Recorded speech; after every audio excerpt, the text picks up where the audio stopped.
Hello friends, આજે અમે આવ્યા છીએ પાટણ અને પાટણના પટોળા હાઉસમાં. પાટણના પટોળા ઘણા ફેમસ છે. ગુજરાતમાં જ નહીં પણ અન્ય દેશોમાં પણ ઘણા ફેમસ છે. અને કહેવાય છે કે એક પટોળું 1 લાખથી લઈને 5-6 લાખ સુધીનું મળે છે. પટોળા એટલે કે સાડી.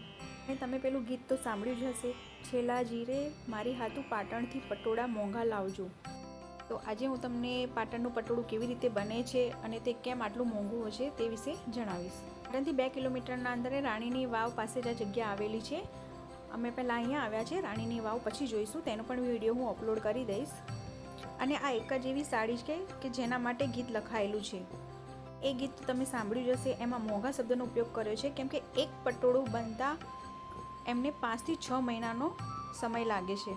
4 થી 6 કારીગર કામ કરે છે, છતાં પણ 5 થી 6 મહિના લાગે છે એક પટોળું બનતા. આની સાઇઝ 5.5 મીટર જ હોય છે, જે નોર્મલ સાડીની હોય છે. પણ આને બનાવતા 5 થી 6 મહિના લાગે છે કેમ કે તમે બીજી સાડી જોશો તો તેમાં પ્રિન્ટ છાપવામાં આવે છે, જ્યારે અહીંયા તાર વડે પ્રિન્ટને વણવામાં આવે છે. જે ડિઝાઇન તમે જોઈ રહ્યા છો તાર વડે પ્રિન્ટને વણે છે. અને અહીંયા ફોટા પણ લગાવેલા છે. અલગ અલગ સાલના અલગ અલગ પટોળા ડિઝાઇન છે. અને જો તમે દુકાને કે શોરૂમમાં જાઓ છો પાટણના પટોળા, તે ફેક હોઈ શકે છે કેમ કે સાત્વિક રીતે અહીંયા જ પટોળા બને છે. અહીંયા તમે પટોળા માટે ઓર્ડર આપી શકો છો. અને આ તમે જોઈ રહ્યા છો એ પટોળા બતાવી રહ્યા છે. આ એની ડિઝાઇન છે. અને આ તે તમે જે ડિઝાઇન જોઈ રહ્યા છો એ તાર વડે ડિઝાઇન વણેલી છે.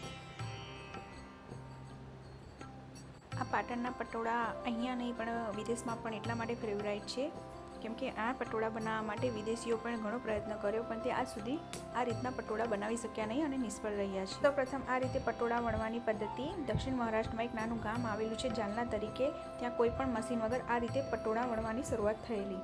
આશા છે કે વિડીયો ગમ્યો હશે. વિડીયો ગમ્યો હોય તો લાઈક કરજો.